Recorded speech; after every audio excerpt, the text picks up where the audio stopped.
Welcome to భక్తివం channel. ఈ వీడియోలో శివుడు ముసలిగా మారి పార్వతీని ఎందుకు పరీక్షించాడో తెలుసుకుందామా? హిందూ మతంలో శివుడు పార్వతీకి ప్రత్యేక ప్రాముఖ్యత ఉన్నది. నేటికి వివాహిత జంటలు శివపార్వతులను తమ ఆరాధ్య దైవంగా భావిస్తారు. అయితే పెళ్లికి ముందు శివుడు పార్వతిని పరీక్షించాడని పురాణాలు చెబుతున్నాయి. పార్వతిని పరీక్షించటానికి శివుడు ముసలి రూపాన్ని ధరించాడట.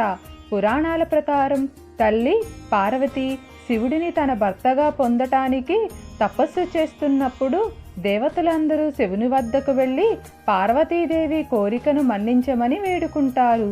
ఆ దేవతల కోరిక మేరకు శివుడు పార్వతీదేవిని పరీక్షించటానికి 7 ఋషులను భూమిపైకి పంపుతాడు. భూమికి చేరిన తరువాత సప్త ఋషులు పార్వతీదేవి ముందు శివుని దోషాలను గణించారు. కానీ తల్లి పార్వతి ఉండి లక్షలాది దోషాలు ఉన్నప్పటికీ శివుడినే వివాహం చేసుకుంటానని సప్త ఋషులకు చెప్పినది. ఆ తరువాత శివుడే స్వయంగా ఆమెను పరీక్షించాడు. పార్వతీదేవికి శివుడిని ప్రసన్నం చేసుకోవటం చాలా కష్టమైనది. కానీ ఆమె సంకల్పం శివుడిని భర్తగా పొందేలా చేసింది. పార్వతీదేవి ఒకరోజు చెరువు దగ్గర కూర్చొని తపస్సు చేస్తుంది. అప్పుడే చెరువులో నుంచి చిన్నారి అరుపు వినిపించింది. పార్వతి అక్కడికి పరిగెత్తుకుంటూ వచ్చి ఆ దృశ్యాన్ని చూసి చలించిపోయింది. చెరువులో ఒక ముసలి చిన్నారిని నోటిలో పెట్టుకొని చెరువులోకి ఈడ్చుకు వెళ్ళింది. దీంతో చిన్నారి సహాయం కోసం కేకలు వేసింది. అప్పుడు పార్వతి బిడ్డను విడిచిపెట్టమని ముసలిని కోరింది. తనకు ఆకలిగా ఉందని, అందుకే బిడ్డను వదిలి వెళ్ళలేనని ముసలి తెలిపింది.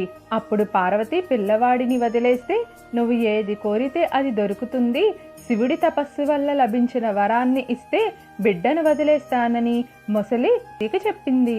బిడ్డ ప్రాణాలను కాపాడటానికి శివుడు ఇచ్చిన వరాన్ని అతనుకు ఇచ్చింది. తన కఠోర తపస్సుతో లభించిన వరాన్ని ఎందుకు ఇచ్చావని ముసలి అడగగా పార్వతి మళ్ళీ తపస్సు చేస్తే మళ్ళీ వరం ఇస్తుందని, అయితే బిడ్డ ప్రాణం పోయినా తిరిగి రాదని చెప్పినది. ఆ తరువాత ముసలి నుండి ప్రకాశవంతమైన కాంతి కనిపించింది. శివుడు స్వయంగా వచ్చి అతని ముందు నిలబడ్డాడు. అప్పుడు శివుడు పార్వతిని పరీక్షించటానికి తాను ముసలి పిల్లల రూపాన్ని ధరించానని చెప్పాడు. శివుడి పరీక్షలో పార్వతి విజయం సాధించింది. దీని తర్వాత పార్వతీదేవి శివుడిని వివాహం చేసుకుంది. మీకు ఏమైనా సందేహాలు ఉంటే దయచేసి కామెంట్ సెక్షన్లో తెలియజేయండి. మీకు ఈ వీడియో నచ్చినట్లయితే లైక్ చేయండి, షేర్ చేయండి, అలానే సబ్స్క్రైబ్ కూడా చేసుకోండి.